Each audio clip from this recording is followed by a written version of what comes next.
You're watching Leafs Morning Take with host Nick Alberga and former NHLer Jay Rosehill. The show starts now. Okay, here we go. Never a dull day in Toronto, that's for sure. It's the latest edition of Leafs Morning Take presented by Bet365. Nick Alberga and Jay Rosehill. I don't know about you. I can't believe there are still 14 days to go until the regular season. I'm done. I'm done with this preseason stuff, Rosie. Now the number's starting to look long after looking very small for a while there. I agree. The preseason is Bush League. I do not mind when it is over. I never have. And on this side of things, it's much the same. It can be shortened up. I'm glad they're going to shorten it up. Throw a real game in there or two and shorten up this part of the season. It's so weird. How does the full roster NHL team never beat the American Hockey League team on the other side of it? It's like clockwork. And everyone was saying it the first game against Ottawa, and everyone was saying it the second game against Ottawa, and both things were true. It was it's just weird, man. It's just a shit season. But whatever, it does mean we're creeping closer to opening night game day. I don't want to single out one player, but Willie Nylander was out for a skate last night. It became very crystal clear early on in that hockey game, but hey, it's the preseason for all of us. Did you catch Nikita Zadorov's celebration OT winner for Boston last night at the Garden? Just walked off the ice. I love that. Did he? Just right to the gate. Tucks right to the gate. See you later. Well, for especially Willie, but guys, it's just everyone's kind of everyone's got a different mindset. Like you look at Jonathan Taves last night. I mean, he hasn't played in 3 years, and he's out there trying to get his timing back, trying to feel the speed of it. And that's what he's doing. Willie Nylander is probably literally just testing out some new skates, or just maybe going to get a sweat on, because it's meaningless hockey. And I guess, I wish there was something to it that you could spin it where it was worth a little bit more than that. But, with an absence of several months of hockey, I guess you get to see the boys on the ice. But again, you got to take everything with a grain of salt, which I think most people do, which is nice, because it would be annoying if people got all worked up about the results of these games. It is what it is, that's for sure. Our Super Chat charity partner is Sick Kids. Want to make sure that your question or comment gets on the show. Hit us up with a Super Chat. Proceeds from our Super Chat will go to Sick Kids, ranked the #1 research-intensive children's hospital in Canada and 3rd in the world. I tell you something, whoever produces the Amazon Prime documentary for the NHL needs a raise, because we saw a new sort of spoiler clip yesterday, a little teaser for the October 3rd premiere, and there is some good stuff. Like last year was the Nylander stuff, how he's still watching while hurt in the playoffs, and then this one, you had Mitch Marner instructing his teammates to hit everyone. Start hitting people, everyone, was the direct quote. With mind you, Matthew Tkachuk saying, "You guys are scared. You guys are scared." That is brilliant editing. What'd you make of all that yesterday? It's a pretty good program, man. Again, I like when you get the access like that. And it's cool of the NHL to allow access like that. And nowadays with the production teams and stuff out there with all these streaming companies and platforms, they're unbelievably good at it. And it doesn't matter if you're talking about Drive to Survive, the F1, which just popped off the entire sport of F1 to people who otherwise had no idea. This is very similar. It gives you inside access. It's well edited. It does a damn good job of making the season really entertaining. My only gripe with it is it's it's last year. So it's oh yeah, I remember that happened, which is nice. But if they could come out weekly with them and it was current, oh baby, now we're talking, right? But I think that's kind of impossible. But yes, Mitch Marner, I don't know, maybe when that guy's got a camera on him, he just turns into a complete moron. But I do know what it's like to have cameras in the room, and it's weird, and you're kind of thinking about what you say a little bit and trying to put on a show. But for a guy with 49 hits in, 80 games last year, screaming at everyone in the locker room with a camera there to hit everyone is kind of a funny thing to show. It reminded me of last year's playoff screaming at the bench to wake up and get going, and his hair is bone dry in the third period. But bit of a chuckle. Again, we're probably going to take heat for bringing up Mitchy boy, but it's hard to move on, man, when there's funny stuff that pops up. Dude, it was just really rich for me to see that clip. But again, the producer deserves all the credit in the world because I'm sold. Like, I'm one of those fools. I see that clip. I have to watch that episode now. Like, rest assured, I'll be tuning in because I need to see the reaction of everybody in that room. Like, I think it's a playoff game against Florida. I think it adds ambiance. Again, hearing Matthew Tkachuk saying, you guys are scared. You guys are scared. Then it cuts to the clip of Marner saying, hit everyone. But I thought it was a rich clip. I thought it was the moneymaker clip. How often do we talk about when we do interviews? Just get that one quote, get that one quote. They got it. And I think they dragged a lot of people to watch this now. At least I'm speaking for myself. I'm going to watch it because of that clip. Well, I think you're going to watch it because you want to hear yourself in it like last year. I don't know if you had more airtime than me last year in that show. I can't wait to hear what they grab from you this year. I'll tell you that. I don't think we popped off too hard, but no, I think it's just a damn good series. Whether they said anything stupid for Mitchie, if he had a dumb quote that made you roll your eyes or not, I don't really care. I'm probably gonna watch that series just as a hockey fan. Probably watch it with my kids because it's exciting and they do a good job. And yeah, if you get a smirk out of it from some former players that are blowing some smoke, all the more reason to tune in there. So it's kind of cool for them.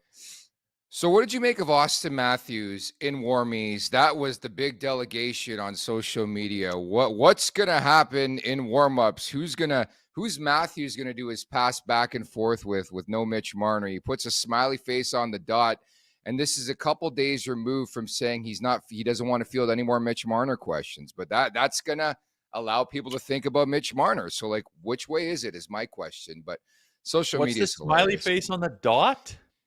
So in warmies, him and Mitch Marner had a routine for years, skating off the ice, passing back and forth. And I guess Matthews has some more time now. And I guess I didn't even know this. Mitch Marner had a puck smiley face on his glove or something drawn out in marker. And Matthews put it in the face-off dot in the warmies. And people did 2 and 2 and they put it together. And they're like, the world's blowing up. Like, it was this whole thing on social media last night. God, I miss the old era of tough guys and playing this game. Yeah, what happened to dude just lining up at center and nudging each other? And like, are we going tonight? They might fight in warm-ups. Remember that? No, now you commemorate your fallen friend with a smiley face with a bingo dauber where he used to stand and we could play pass. Whatever, dude. Glad it's over. Drop the puck. And yeah, I guess the only thing I knew about Auston is that he said, I can't wait to stop talking about this shit in 2 weeks. So that'll be exciting. Again, looking like he's healthy. Burry's in his first XE game, which call it for what it is. It's not world-shaking news, but it's nice to see. God, yeah, people have their little routines in warm-up all the time, and you just go to a different routine when that gets broken by a guy being. What did he do when one of them was hurt? What did Mitch do when Auston was hurt? What did he do in warm-up? Is that the number one question you got to ask the guy? Like, God, that is painful shit. But move on anyways. And geez, he doesn't help himself to move on by doing ticky-tack Mickey Mouse shit like that, like commemorating his spot in warm-up with a smiley face because he put smiley faces on his gloves in the National League. God, whatever. Hopefully there's some real stuff to talk about here soon. Yeah, I kid you not. That was the big story stemming from last night's game, among other things. The goaltending, obviously the young players too. But Daily Faceoff has your back with the brand new DFO Fantasy Draft Kit, your one-stop shop for everything you need to build the perfect fantasy hockey team. We're talking player projections, updated line combinations, power play units, sleeper picks, bust warnings, and team previews. Head on over to dailyfaceoff.com/draft/kit. And get your hands on the fantasy draft kit. You helping your kid out with any fantasy drafts this year, Rosie? No, we didn't organize one, actually. That one last year absolutely fell by the wayside. It was a fun idea, but I don't think anyone logged into anything after a little while. And no, so I'm kind of looking at that one to pop into that and get my nose in the league a little more. You know what I mean? I got my first of 3 tomorrow night, and I am scared shitless. I have the 6th overall pick in a keeper league, and who do you think is going to fall into my lap? Just take one wild guess. We just talked about him. You're not going to take Marner. Dude, I have to. You are? I have to. He's the best player available. I mean, I'm already breaking down who's going to go the first 5, and I'm like, this guy's going to fall into my lap, and I can't pass up on him. He's going to have a good year, but it's going to hurt a lot. I'll tell you that. Well, it's going to be weird watching Vegas games cheering for Mitch above now. When's this guy going to play? Okay, I'm watching games last night at 11 o'clock, Vegas and LA. I tune in. It's a home game. I'm like, oh, they'll throw him out there. He doesn't play. So, 1 point, he'll play. Couldn't tell you. You think you'd want to get his boots going in that new with the Can't new. Speak for him. I don't know. Yeah, with the new people around him and the new outfit and the new line mates and stuff. But whatever, I'm sure he'll be in there. What are they playing? 6? Are they still playing 6 exhibition games? Yeah, like that 6. is a lot. Think about the last 6 games of a season. It's not like the last 3 or 4 like pure money makers for the owners. Hey, oh yeah, like open the gates, open the concession up, sell all your shit, and don't pay the players a bloody dime. Like, get that shit out of here. Exhibition is painful. Meantime, the Daily Faceoff Survivor Pool is officially live. It's a game of elimination strategy and a $2,500 grand prize for the last fan standing. Here's how it works. You start with 2 lives. Each round, you pick 1 winner from the slate of NHL games, but here's the twist. You can only use each team twice throughout the entire contest. The pool runs until there's just 1 person left standing, and that winner takes home $2,500. Sign up now at dailyfaceoff.com or hit the link in the show bio. That could be you, Rosie. How about that? Sounds kind of fun. I like those Survivor deals. Gonna probably have to link into Daily Faceoff for a couple of things here this week. Hell yeah. We got Dave Pagnotta, the 4th period, dropping by in about 20 minutes from now. And I started the show by saying never a dull moment in Toronto. There never is. There's a lot of stuff to talk about. And it's great to have an NHL insider on, in about 20 to break everything down here, Rosie. Yeah, I mean, geez, Toronto has no lack of storylines ever, which is why I always wonder why we're talking about smiley faces and warm up positions or some BS like that. But no doubt, it's I don't know. Yesterday's news, I just shake my head and I'm just like, of course, like we cannot. The same thing happened last year coming out of camp with these goaltenders. It's just like, of course, never a dull moment. I would agree, but it's good to have Pagnotta on here. He's got his nose right in there, and we'll see if we can pry any useful information out of him. So looking forward to that. You got to check our group chat, by the way. I was just going to instruct producer Vic to put that picture of Matthews with the smiley face on the show, but he sent it in the group chat. Vic, if you want to find it and put it on air too, for people who missed it last night, by all means, at the Leafs Nation 401 on YouTube, hit that like button, hit that subscribe button. Leafs Morning Take wherever you find your podcast. Make sure to leave us a 5-star review. And don't forget to visit theleafsnation.com. This show is brought to you by Simply Spiked. I tell you, Rosie, Sunday afternoon, there's nothing better. I finished beer league hockey. Right to the couch I went to catch out that Leafs and Senators game. The Leafs rookies showing up in a big way, winning that game on the road in Canada. And accompanying me was a couple of Simply Spikes. It was a fantastic afternoon. All 3 flavors are in the mix. The lemonade one, the peach one, the newest sampling, the limeade front. But I had a great weekend, great Sunday, especially watching Leafs hockey. Yeah, my kids have been obsessed with fishing, and we are going fishing every chance we get. We're hitting up the rivers and the ponds and all the stuff around here at this beautiful time of year. It's, I don't know, there's something about out here in the prairies in the fall where they're combining and just you can hear it out in the crystal clear air and you can hear the machines going and you can smell it in the air. And those big sunsets, we've been fishing during them because you got to wait a little bit till the fish are biting and we're yanking fish out of the water and stuff. And I was sitting on a dock throwing a lure in and just enjoying a Simply Spiked myself. So I don't know, they're pretty solid. We've been pumping them for the summertime, but I have a feeling that all throughout the year, these things are going to taste mighty good and you're going to find all kinds of opportunities to enjoy them. So go ahead and get yourself a case and do exactly that. Simply Spiked has been bringing the juiciness since launching in Canada in 2023, made with real fruit juice made by the juice experts, natural ingredients, delicious and refreshing. Now has 3 flavors as mentioned. Pick up a variety pack to try each flavor. Must be legal drinking age. Please celebrate responsibly. So the Maple Leafs lose in OT. They blow a lead in the 3rd period. And Rosie, the sky officially falling, I think, in this market. Yeah, some devastating stuff. I'm getting word that the smiley face on the ice was made out of pucks. So he garnered some pucks and made the smiley face head as an homage to his friend, I guess. If you don't like this, if you don't like the questions and the like, I can't wait to move on from this narrative, then why would you make a public display like that as if to showcase to everybody I miss my friend or some stupid shit. Like, I just, whatever. Maybe I'm old. I don't. It's so dumb. Like, fucking be a man. I don't know. Moving on. I'm not going to say anything good about This it. is the So I might most as well. coverage pregame skate has got on this show in the history. I know it. Like you just said, you want to move on. What do you think the media is going to do with that? We noticed, a real somber Nobody mood in actually asked warm-up him. He had a scrum after the game. smiley faces you made. Is there a connection to that smiley face and the smiley face that Mitch has on his gloves? There is, Bob. Thanks for bringing it up. I just really miss him out there. Jesus Christ, be a fucking professional about this stuff. Sorry, I didn't expect to get fired up this morning. This is why I brought this up, because I knew you, out of all people, a guy who scrapped a billion times in professional hockey. Be annoyed by the stupidest, smallest stuff ever. It was interesting. I don't know. Do your thing, kids. Do your thing. Show whatever makes you happy at night. Exactly. So for me, all I can think about watching that game, if you're a coach in this league or a team, how do you evaluate your players? It would be really, really difficult. Like even Toronto, Nick Robertson's going to be unreal in the preseason. Like I think he had some points last night where he looked good, scored in the first game. But like, how would you evaluate talent? Is like my question. Ha!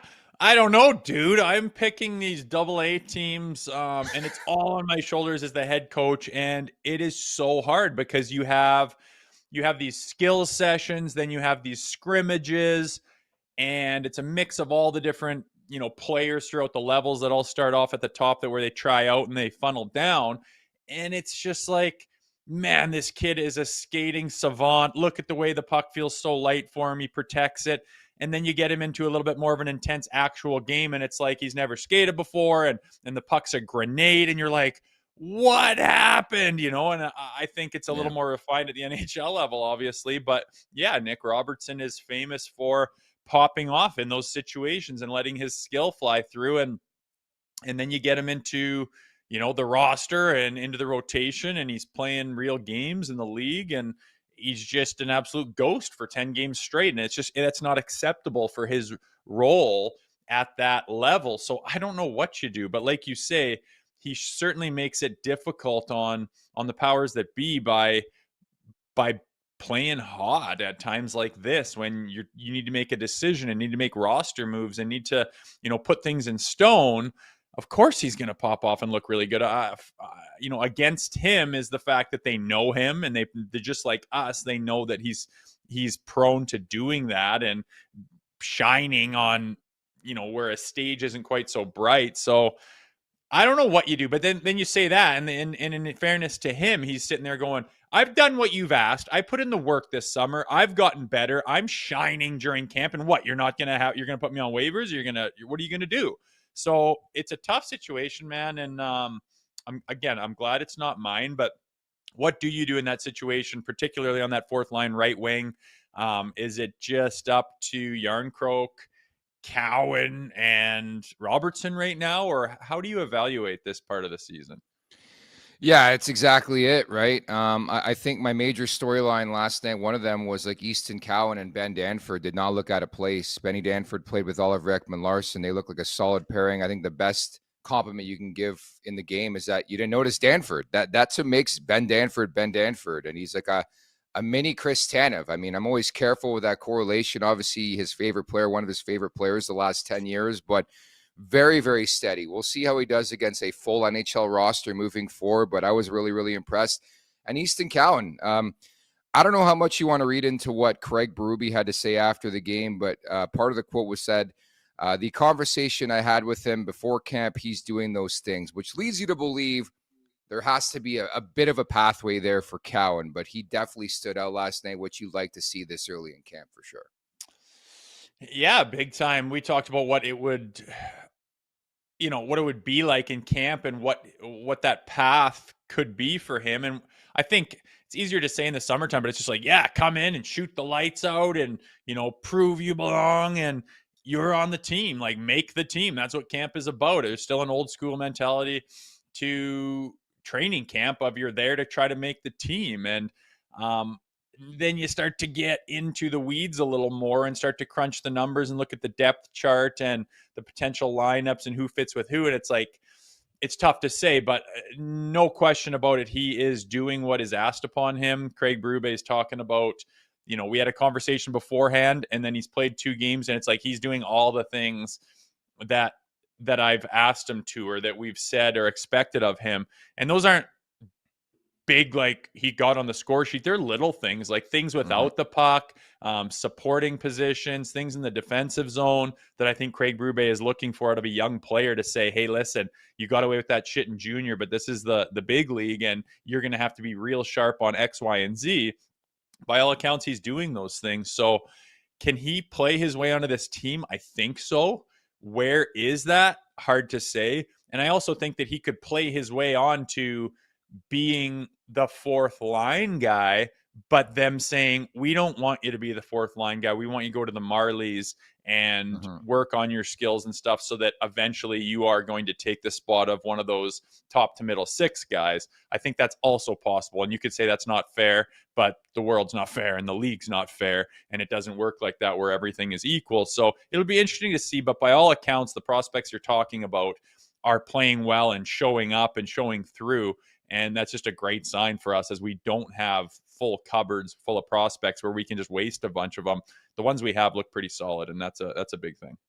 With respect to Cowan, I honestly think the one thing that hurts him is that he doesn't need waivers to go to the American Hockey League. And if there's one thing we've learned about Brad Treliving in a couple of years here, like he's going to do the best for his team and outweight the process. Even last year with Nick Robertson, like we all felt like something was coming. They had to move him. And next thing you know, he's on the team for the entire season. If there's somebody who could address and keep with, and not lose anybody for nothing, it's probably Brad Treliving. So because a guy like Cowan doesn't need waivers to go down, then you just chuck him down there, and that, saves a roster spot for some pros, some NHLers on this roster. There's an influx of forwards. So I just wonder more about like the Yarncroaks, the Robertsons, the Camps, like doing the math. I think one has to go. But if you were to pull me, which you are right now, I think it's likelier that Cowan starts in the AHL just because of a numbers thing. Yeah, I would agree that's the most likely scenario. And I think that Yarncroke and Robertson will be the 12th and 13th forward, and they'll probably rotate between the press box, which nobody likes. I have done it. Yeah. It's difficult to get the wheels going and to get momentum and to feel comfortable. It's like a freaking tryout every goddamn game of the season. It's like training camp never ends. And you're going in cold and you can't get your timing, and those players are going to hate it, but that's life on the bubble in the NHL, and they're probably going to have to deal with that, and it'll be interesting. Robertson, he tends to do well when you roll out a carpet and say, here's your chance, right? It's when the chance becomes commonplace and he's used to it where it starts to fizzle off and all of a sudden the production isn't really there. So we'll see if maybe, I don't know, that lights a fire under him, or we're just going to see more of the same. But I do think David Kampf will be the odd man out, and I think they will put him through waivers as he's less likely to get picked up with the contract that he has got. His AAV is just too high for a guy like him. Again, he's the one thing that Treliving's done where I'm like, why did you get forced to do that? And if he gets picked up, he gets picked up, and you take that money off the books. But, looking at that bottom 6, I just think, again, I've said it for a while now, we are one name away, one trade, one body. I don't know if it's Aristolainen or a bigger trade with, Buffalo or something like that, where all of a sudden, bang, here comes this new guy, slot him where he goes, and blah, blah, blah, blah, and the funnel effect, everything just falls into place. And then you step back and look at your forward lineup and go, holy shit, how deep are we? Look at these guys. We can throw anyone in any position. We can roll these guys. We can match them up against any team, including, the Florida Panthers. And I mean, I think it'll be pretty sweet if they can make some kind of a deal. And I would expect that this is not what we're going to be looking like in the forward position throughout the entire season. As mentioned, Dave Pagnotta, the fourth period, will address that question and more coming up in about 10 minutes here on Leafs Morning Take at the Leafs Nation 401. Hit that like button, hit that subscribe button. Shout out to Jose Duarte, who says, hi, Nick and Rosie. He sends us a super chat in support of sick kids as well. I thought playing tougher. It's nice to see. That is the consensus around, is the way the Maple Leafs play. The style's a bit different. Even Dakota Joshua, who we see him play his first game unofficially, I guess, yesterday. But banging his body around, that's exactly what you want to see from the bottom six. We saw Matias Michelli make his debut, a couple apples in that game. I think it's going to take some time for that trio to find chemistry with Nyes and Matthews and Michelli. But I thought that was great to see, and they really dodged the bullet. Of course, Nyes, he leaves that game in the third period. You start to wonder, Conky. But he comes back, and I wondered if he'd come back. It's the preseason, just call it a night. But I thought it was important to come back, honestly. Yeah, I mean, it's sure nice to see a guy of his caliber come back when you don't know. It sucks. Jesus, man. Like, isn't it the saddest thing ever when you got a guy who could just be really something, and then the bloody head just keeps getting in the way, and he keeps missing like extended periods of time and starting to question his career, and doctors are saying, don't, like, I just do not want Nyes to go down that road. So obviously huge for him to come back there for sure. And yes, Jose, I agree. It's nice to see them play with some, I don't know what it is, if old school or what it is in me, but when you're cheering for a team and it feels like your team and they don't put up with any shit, and they're proud, and they got a little FU, a little chip on their shoulder, and they come with their head high if anything's going on to protect each other. It's just this, it makes you feel proud or something like that. And years of getting pushed around and playing like bitches and being the laughing stock and having other teams like Brady Tkachuk yell, you guys are scared. We know you're scared. I think that's coming to an end. And, in Berube's second year at the helm, I think this team's going to start to be something that you can be more proud of in that department. And, the guys you just listed off are obviously big reasons why. Let's get to the big story here. So yesterday we find out Joseph Woll taking a leave of absence to address to a personal matter. And I thought the biggest thing I can draw from that game is Dennis Hildeby, again, one game, looked very, very solid, 23 for 23. And this is the unfortunate nature of pro sports. It has to be next man up. And to a degree, I think they believe in Dennis Hildeby. And if he has to play some games here over the foreseeable future, so be it. He's got to step up here, Rosie. Yeah, there's no rumor mill. There's nothing going on. I think it's something that is easy to stay tight-lipped about with Joseph Woll and him leaving the team for family, personal reasons. I don't want to speculate. I don't know anything, but I mean, your mind goes to, well, what could that possibly be? And obviously an unexpected announcement within your family that makes you drop everything and leave to go attend to it. To me, all of the scenarios that are buzzing around my head, I've had that similar situation in my family. And yeah, you go to be with each other, regardless of what it is. I'm trying to think of like, how long could this be? 14 days until the drop of the puck. I don't see him missing a whole lot of time over it throughout the regular season. But again, we don't know anything. There's been no leaks. There's been nothing that's come out. And I know there's times when within your own team, you're like, so-and-so just left for something. What is it? And it's like, oh, we don't really know. Only one person knows. He goes right to the GM and says, I got to get out of here. And then they tell the coach, and that's it. And they're not going to go blab it to everybody over some personal stuff. So maybe all the way in throughout the locker room, maybe people don't know the exact specifics of what's going on, but he's going to be gone for a while. It is leafy, if you ask me, to be talking about these goaltenders all the time and health and playing and how you're going to 1-2 them. And then preseason's barely underway and one guy's completely gone for an unknown reason, a personal reason. So don't want to dig into it, but yeah, it's shitty. And I hope all the best for the Woll family and that everything's good. And I hope that it's something that you can take care of and get back to business as soon as possible. Yeah, I'll be honest, even if I found out or we found out, I wouldn't disclose on air. It's a private matter. I probably would leave it at that. Speculation's tough, you're right, but I'll be honest, and I'm sure a lot of Leafs fans felt the same way. It's like, here we go again. It's very leafy, right? And again, that's just like reaction to news like that, right? Obviously, we wish Wollsy everything and all the best, but that's the first natural reaction. But I will say this is why you have a billion players, and this is why you have depth in your crease. Dennis Hildeby. It's Hildeby's time, man. Like, prove your worth. 3-year contract extension. We all knew going into this season anyways, Rosie, it wasn't just going to be these two guys, right? They would have to use the farm a bit, whether it's Akhtiamov, who's looked pretty good so far here in the preseason, or Hildeby. And you've played the game, man. It has to be the next man up approach. It just simply has to be. Well, it literally has to be. There's no other Yeah. option. So, yeah, we'll see. I don't know how hard they'll ride Stoli if Wolsey isn't back in time for the regular season and for opening night. You can't ride him the whole time, and to lose both of them would be devastating. So Hildeby's going to have to be ready. He'll either be ready or he won't. But by all accounts, he looks sharp right now. Again, I don't put a lot of stock into preseason, but it's not like we have an absolutely nobody there. I think Hildeby has constantly been getting better the last couple of years, and he's been dipping his toe in the water of getting that experience in the past season. So, yeah, I imagine if Woll's gone for a couple of weeks, he's going to get some time. And again, I think he's capable of at least holding the fort down. And if the guys play well in front of him, he could do his job and what's expected of him and gain that valuable experience.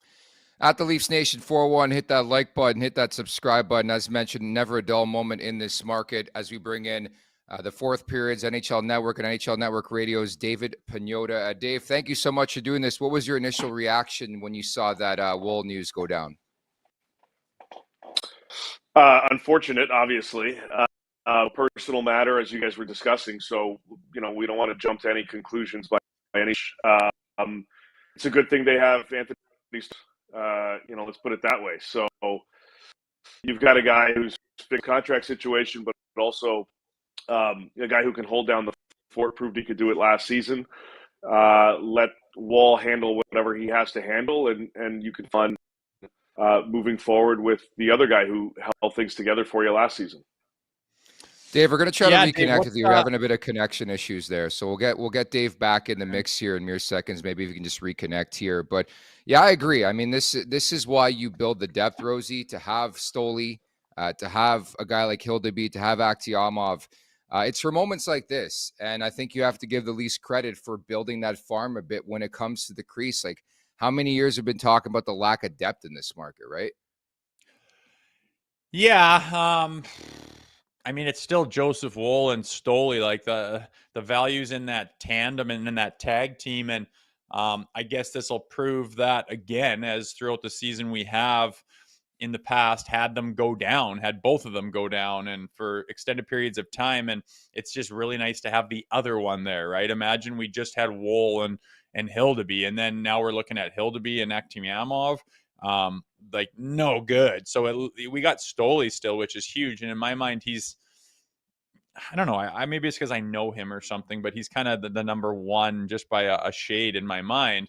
But if someone does go down or leave or have some unexpected absence, as this is going to be, at least Stoli is right there. And yes, the Hildeby and the other, the prospects are huge, but they have to step up. But it's not a perfect thing by any stretch. It's not good. It's not something you look, fondly upon. It's leafy, and it's like, here we go again. Like, it's just, you just can't sail smoothly with this stuff, it seems like. But nonetheless, Stoli's there. And again, it's 2 weeks before puck drop opening night. I feel like you can attend to a lot of family matters in 2 weeks, and maybe he won't miss any time at all. So time will tell, obviously. But again, it is personal, and I'm sure he's where he needs to be right now. Yeah, just going off what people are saying and just sort of the reaction, it just seems like he's not going to be back anytime soon. But again, you don't want to speculate. Again, fortunate enough for this organization, they got Stolars. I would assume Hildeby would be the backup. And, he has some starting time and playing time in the NHL. So you love to see that as we await to bring in Dave Pagnotta again of the fourth period in mere moments here. I do believe we have Dave back. Dave, we got you back? Yeah, I had to pull a little audible on location here, but we're good. All good. So yeah, just again, general reaction on where the Maple Leafs go from here when it comes to Joseph Woll, the Hildeby situation. They're lucky to have depth, right? Yeah, it's huge. It absolutely is. I mean, the fact that they're able to rely on Anthony Stolars, a guy who held the fort for them last season, as I was trying to mention earlier, it's a good luxury to have, especially in these situations. And the fact that you've got to, let Woll handle whatever personal matter it is. And I know you guys were touching on it. We don't have to speculate on what that is. Clearly, it's important enough for him to get away, and he's got to handle whatever he's handling. But the depth of the organization is going to kick in here. And once the season gets going, if Woll's not back, Stolarz is able to hold the fort down. And as you mentioned, they've got some depth pieces in net that can either step into a backup role, or if Hildeby or whomever has to take the reins for a game or two, they feel comfortable enough that those guys can hold things down. And if this gets into the regular season, Dave, how hard do you think they'll ride Stoley this early in the season? Well, I mean, with how things are spread out, like I know they've got one back-to-back coming in the early portion of the season, so obviously you're going to want to, mix things up there. But I think you give them the reins and let them ride it. At least in the early portion, depending obviously how long Woll is going to be out for. We talk about this regularly as in the later part of the season, that those games early on are just as valuable as later on. So the games in October are still 2 points, just like the 2 points that are available in March and April. So providing they don't have to ride him too heavily, seeing how the schedule lines up, I think you go with him, you stick with him until Woll is ready to go, and then you go back to that little platoon scenario until the second half of the season before somebody ultimately just kind of handles things. Speaking of Stolarz, we are 14 days away from puck drop. Anything new, to tell us on the development when it comes to the contract? Short answer is no. I checked in on this morning. They're continuing to have ongoing discussions. It's going to be midterm, 3, 4, maybe 5 years on an extension, but the dollars are going to affect the term, the term is going to affect the ultimate dollars. So more years, it's a bit of a higher AAV. So they're going back and forth on that. They haven't, to my knowledge, narrowed things down in terms of, okay, if it's 3 years, it's this much. If it's 4 years, it's that much. They're still trying to work that magic in that sense. Obviously, the goal from Stolarz is to get something done by the start of the season. They've got still some time here and some runway. So they're going to continue going back and forth on this one. But as of this morning, as of an hour ago, still work to be done. What about Easton Cowan? I mean, he's by all accounts been doing what he's supposed to do and impressing people, I guess you could say. Does that matter? Do you think they have their mind made up on what he's going to do for his development, or can he play his way onto this team? And if so, where would he fit? I think they're going to certainly give him every opportunity. If he harnesses it, they'll let him start the season up with the big club and find the right spot for him. Now, they were trying him out with Dakota Joshua and Nick Waugh last week. And, Berube said that he wants to have a skilled guy on with those two players. And they're going to give Cowan that opportunity. Now, we'll see what happens. Is it going to end up being Domi? Is it Bocelli? Is it we'll see kind of how things align. But I could see that being a placement for Cowan in the early going if he does, earn a spot on the roster, at least in the early going, at least to start the season. So I think they've got an idea as to how they want to develop the kid. But again, if he steps up even further and earns a spot right out of camp, it's kind of where I anticipate him playing in that type of a role, where you've got a skilled guy who can help set things up, and then have guys like Waugh and Joshua crash the net, bang the net, and try to get those doorstep greasy kind of goals that still count and still put your team ahead. You're right, and I was saying earlier on, I think it doesn't work to the benefit of Cowan that he can go down to the American Hockey League without waivers. And the reason why I bring that up is because it's no secret. There's a billion forwards, NHL forwards in training camp. I'll put you on the spot. Do you anticipate at least one trade between now and opening night for the Maple Leafs? I mean, I anticipated one or two just in the offseason, and we got nothing. So. Yeah, it's hard to. I do anticipate player movement. I do think that if they can't move some guys out and at least get assets for them, then they'll take their chances on the waiver wire. But a lot of teams are in a similar position. Toronto's got a lot of depth. They've got effectively 5 lines they can roll. So I do anticipate that kind of happening. Yarncrook came into camp and he was a discussion all summer. They tried trading him. They had discussions with other teams. Obviously that didn't work out. So they're giving him a chance now to kind of re-earn that spot on that club. And he's at least impressed in the first week of camp. And we'll see kind of where that goes. Does he stick with the club? And if that's the case, does that shift the focus off of him and onto somebody else, like a David Kampf? Is there more emphasis to try to move him? Nick Robertson, He looked good in camp last week.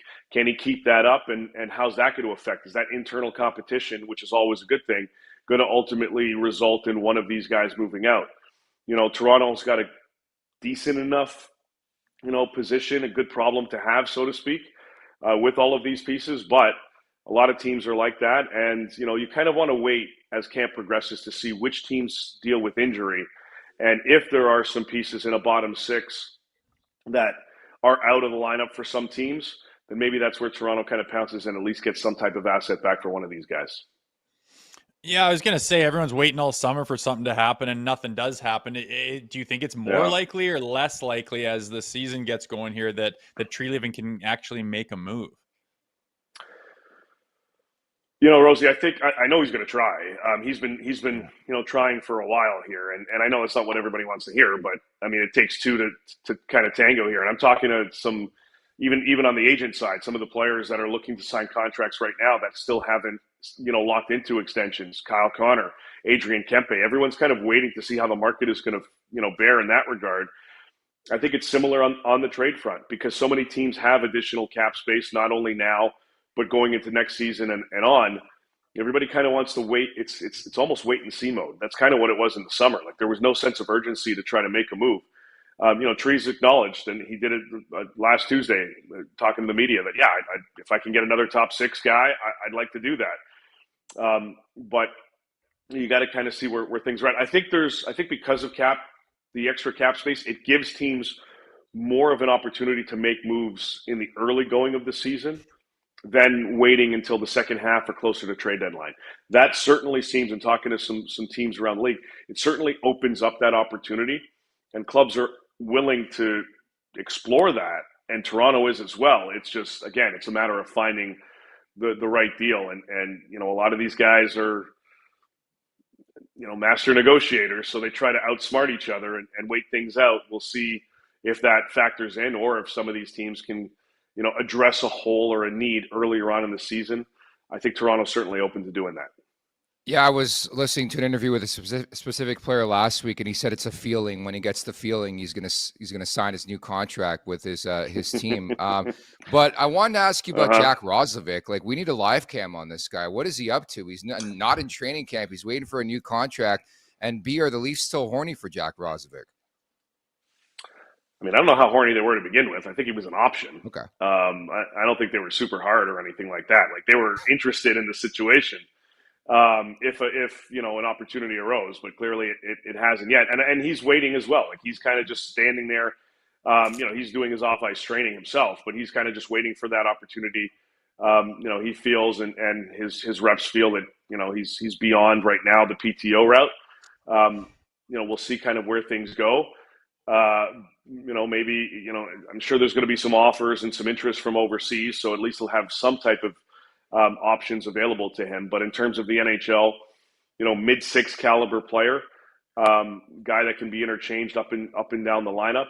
Again, a lot of teams want to see where they're at before they pounce on a particular player. Personally, I don't see a fit in Toronto with the rest of the guys that they've got. Maybe they view it differently at the end of the day, or at the end of camp at least. But I'd be a little bit surprised if he ends up here, just again because of the depth and what they're trying to do right now with the lineup formations in the early going of camp. Yeah, and someone they do have that's a new addition that's kind of piqued my interest is Matias Maccelli. I think we know what he is capable of from some of the numbers he's put up in years past, but kind of fallen off recently. And by all accounts, didn't seem that happy in his place in the last couple of seasons. Where do you see him playing, and where do you see him fitting in? Is he a top line guy, or does he have to go and earn that? I think he's top six caliber. Last season was a little rough for him because just his usage, and he ended up making an early trade request that carried out throughout the season. Obviously, didn't happen until the summer, but they kind of dicked him around a little bit over there. And he didn't get the same opportunity he had the previous season where he was putting up better numbers. I think he's capable of being in that 50, 60-point range in the right environment. And I think the right environment for him is either first line or second line. He's versatile. He can play the right, he can play the left. So whether it's on the right side with Matthews and Nyes or the left side with Tavares and Nylander, I think that's probably the best spot for him in terms of usage and output. He can keep up with pace of play. He's an energy type of player, and he's got some decent finish as well and can put up numbers. So I think that's probably the best spot for him. Now, if somebody else steps up and earns it more, then maybe he's the guy that slots into an Awa and Joshua line on the right side there for the third unit. But I think the idea when acquiring him was he was going to slot into one of those two spots on the first or second line. And I think that's probably where you're going to get the most max value out of him. Shout out to Mike Batson in the chat who wanted us to ask you about Pittsburgh, what they're up to. Obviously, if you look at every team in the league, the only team that's steadfast on being like we're rebuilding, it's probably the Pittsburgh Penguins. Guys like Raquel and Russ, do you see a fit maybe in Toronto here? Oh, yeah. I mean, both of those guys, either of those guys would fit well here, in this environment, especially based on how they performed last season. Raquel had a hell of a season last year and has a bit of a two-way style to him. Russ is a finisher. And if you're looking for that caliber player, you've got again two slots that you can put them on. Both of these guys can play either wing, which is also valuable and in and of itself. Plus, they also have term on their contract. This isn't just a scenario where it's only this year. Now, Russ used to have a no trade clause. That's gone, so he has no trade protection. He can go anywhere. Raquel's got a limited no trade. I forgot the amount of teams, might be 8 or 10, something like that. So maybe that's a stoppage in some fashion there. But I think from Toronto's perspective, I mean, either of those guys would fit well. And I think Toronto would love to get their hands on one of these two guys. It's pricey. Again, you're not dealing with a rental scenario. You're dealing with a guy with term, either of them. So the price is going to be that much higher. And Kyle Dubas and the staff in Pittsburgh are trying to maximize their returns for whoever they get. And they've got other pieces available, too, that they're willing to list on. We know about Erik Karlsson. Ryan Graves is out there. Nola Chari and some of the other guys that are on expiring deals. They'll listen on Tristan Jarry as well. So Pittsburgh's kind of all over the place, and they're the only team that's readily admitted that they're going into a rebuild, and it's time. But it's going to cost a significant price tag to get one of those two guys. And because of their lack of prospect pool and draft capital, if I'm Pittsburgh, my ask includes Easton Cowan, and I don't know if Toronto has an appetite to do that. Fair enough. Screw those guys. Only guy I want at Pittsburgh wears 87. Just to circle back to Anthony Stolarz, what do you think the likelihood is that he signs a contract between now and the season opener here? I mean, I think there's a good chance. I mean, he'd like it. It's just, again, it's a matter of coming down to the numbers. If it's a 3-year deal, then all right, let's harness in on what the value is. If it's 4 years, again, more term, a bit of a higher AAV, and then also structure. Like, how's the bonus going to look like? Is that going to be applicable? And so on and so forth. So once they hammer down, okay, this is the overall number and this is the term, figure out structure, get it done. They've got time until October 8th to finalize this. But again, it's both sides. It's a negotiation. So we'll see how they can come to common ground here. All right, Dave, good stuff. We'll talk soon. Appreciate this. You got it. Later, boys. Thanks, Dave. Take care. That is Dave Pagnotta, the Fourth Period NHL Network and NHL Network Radio. And that is a fascination too, because, talking to a lot of people, bumping into them, whether it's at the bar or whatever, I mean, who are the Leafs trading for? But Dave brings up a pretty good point. Like, what do they have to give up? Like, if you were to poll a Leafs fan right now, you trading Easton Cowan, I'll tell you highly, a lot of people would be like, no. Ben Danford, probably not. Like, to get, you must give. And I think outside of those two guys, again, we talked about this. I think if I'm another team, I'm going after one of their goalies. And certainly right now, they're not in a position where they're going to deal Hildeby or Akhtiamov. But they don't have the depth that other teams, say, in Montreal has when trying to acquire assets here. And they don't have the draft picks either. So, I mean, hence why there hasn't been a deal done all summer. People, I don't know, just as fans of a team, they always just want to bend another team right over a barrel and be like, well, just take advantage of them and get it done. Like, the other team's just going to be like, no. And that's the end of the phone call. It doesn't go any further than that. Fans always want something for nothing. But if you want, those guys on, a guy from the Sabres or guys from the Penguins, like, they cost they cost assets in draft picks and prospects, and we don't have a lot of either. And the ones that we do, we're pretty grateful we have. And to lose them as well, and to have someone come here and not really shine, or not really take to the market, or not really gel, or not really be what we wanted, or be a lot of like we already had, then like, good God, right now we're in panic mode for the future. Just not interested in that either. So I don't know what it's going to look like. I don't know what Tree's going to do. He's been very transparent about wanting, new additions, especially a player up front. How that happens, I don't know, but I hope it's some kind of a package deal where he can feel like he's taking advantage of a team situation between cap crunches or injuries or something, and get something where he over the line where he feels like he's really winning the deal. But every GM's trying to do that, and it's easier said than done. I think there's no question about that. I think ultimately, if you're dealing McCowan specifically, it has to be in a move that you think puts you over the top, not just to win a playoff series, to win a Stanley Cup. If you don't feel like you're ready to win a cup, then just wait till the summer. We've been talking about that quite a bit. Before we wrap, I did want to bring up Bob McMann. I know it's a preseason game, but I think this is big for confidence, man. You realize he hadn't scored in the final 24 games of last season, 11 in the regular, 13 in the playoffs, and people joke at this. I think this is great that Bob McMann gets on the board early the way he did last night. Yeah, it's never a bad thing, and it's sometimes, second preseason game he talks in a pretty nice one. It's and a good no looker from Easton Cowan too. Yeah, that is good. The mental stuff, the mental part of this game, it can be funny, right? You can get into this rut, and no matter what you're doing, it's more of the same, and you start to become superstitious, and then you're forcing things, and it sucks. And I think he was very much there at the end of last season. So just to see a puck go into the back of the net can kind of be this little mental release. Like, you can shed all that shit and then just start to be yourself again. So yeah, it is a preseason goal that no one's going to remember or care about, but to him, I think it's bigger than that. And he was definitely stymied and in a rut there. And now you could, confidently say, okay, that's done now. It's a new season, and hopefully he picks up with some confidence on the right foot. I was in the scrum after the game, and I was interested to hear that that was actually one of the things he wanted to work on, and he told Craig Berube he wanted to work on this summer was his backhand and pucks in close, which, if you recall, like, Bob McMahon's a sniper, right? So I think refining your game a bit, but I think you're so right when it comes to confidence, just getting off that schneid as quickly as possible, whether it's a preseason game or regular season. I think that's big for contract year Bob McMann. It's time now for the last call, brought to you by Bet365. Whatever your bet is, it's never ordinary at Bet365. Download the app and get in on the game. Use code NATION. That's NATION. Must be 19 or older, Ontario only. Please play responsibly. If you or someone you know has a gambling problem, visit connexontario.ca. The Blue Jays, dude.